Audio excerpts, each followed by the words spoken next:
Diamond के बारे में हमें पता है, जितने भी ज्वेलरी वगैरह होते हैं उसमें डायमंड आप यूज करते हो। अब ये जो डायमंड होता है ये बोला जाता है कि हार्डेस्ट सब्सटेंस है ऑन अर्थ, हार्डेस्ट सब्सटेंस है ऑन अर्थ। और ये बना किससे हुआ है? कार्बन से बना हुआ है।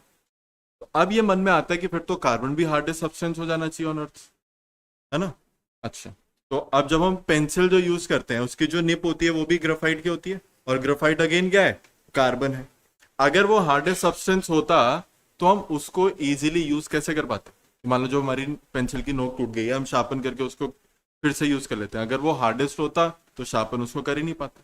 अगेन फर्क क्या है? कार्बन की अरेंजमेंट के ऊपर। यहां पे कार्बन को ऐसे अरेंज करा हुआ है कि ओवरऑल स्ट्रक्चर इतना ज्यादा स्ट्रांग है कि वो हार्डेस्ट सब्सटेंस बन गया। ग्राफाइट में वो ओवरऑल अरेंजमेंट नहीं है, इसलिए वहां पे उतना ओवरऑल स्ट्रेंथ उस स्ट्रक्चर में नहीं। ठीक, तो यहां पर जो कार्बन है वो बेसिकली आपका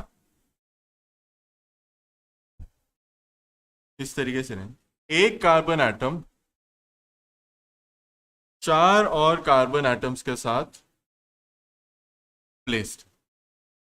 ये डायमंड का स्ट्रक्चर। अब इसमें से भी क्या है कि मान लो जैसे ये कार्बन हो गया, ये दूसरा हो गया, ये यहाँ पे 3 हो गए, जो चौथा है वो ऐसे परपेंडिकुलर आउटवर्ड निकल के आ रहा हो।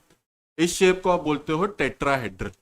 ठीक, तो ये तीनों एक प्लेन में होंगे, जो ये वाला कार्बन है वो ऐसे परपेंडिकुलर आउटवर्ड निकल कर आ रहा हो, तो इस शेप को हम बोलते हैं